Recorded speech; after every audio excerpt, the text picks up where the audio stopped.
माझा प्रश्न म्हणजे असा आहे की आत्मशुद्धीकरण जे कार्य आता येत आहे त्याच्यामध्ये मला एक प्रश्न असा विचारायचा होता की याच्या पहिले एका सेवकांनी 2 वेळा आत्मशुद्धीकरण कार्य झालेले आहे त्यांचे, पण परिस्थिती अशी निर्माण झाली त्यांच्या कुटुंबात की वेळेला लकवा मारला आणि दोघे भावाकडे माळ नाही आहे.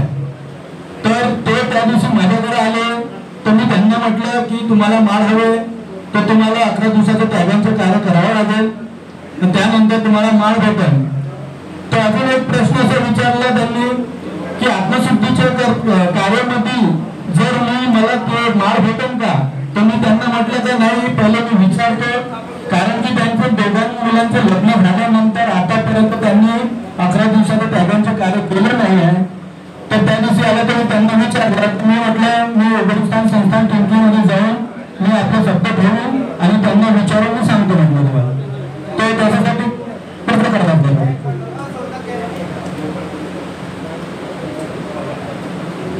त्या दोघांची दोघी भावांची तयारी 41 दिवस त्याग करण्याची आहे का? हो, त्यांची आहे, पण ते म्हणे की आम्हाला त्याग करायचा आहे पण हवन भरवायला कोणी नाही तर आम्हाला माळ घेणं जरुरी आहे. आता वेळ राहिलेला नाही तुम्हाला 11 दिवसाचा त्याग देण्याचा. तुम्ही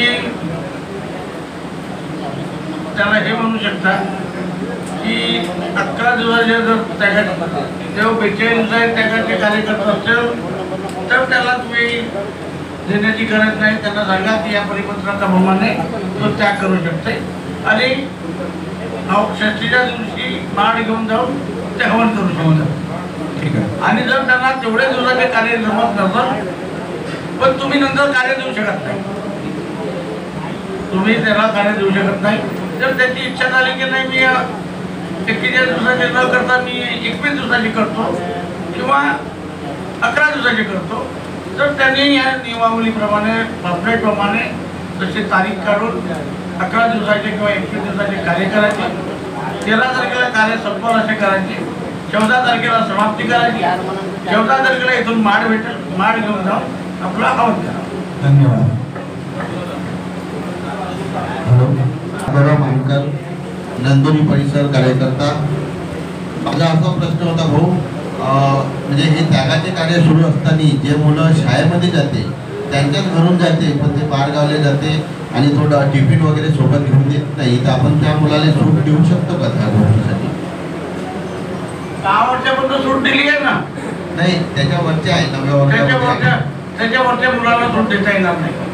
मग त्यांचा जो टिफिनचा आहे तर मग त्यावेळेस कसं करायचं? त्यांना त्यागात नका देऊ. हा, तर मी तेच त्यांना त्यागात नका देऊ ना. तर त्याचे आई वडील करू शकेल का? त्याचे आई वडील करू शकत, पण त्यांना एक गोष्ट लक्षात घ्या, तुम्हाला त्यांना जेवण द्यावं लागेल. तुमच्या जेवणाला ते हात लावणार नाही एवढं लक्षात घ्यावं लागेल. तुमच्या जेवणाला तुमच्या पाण्याला हात लावणार नाही ते. तुमच्या घरी राहूनही ठीक आहे.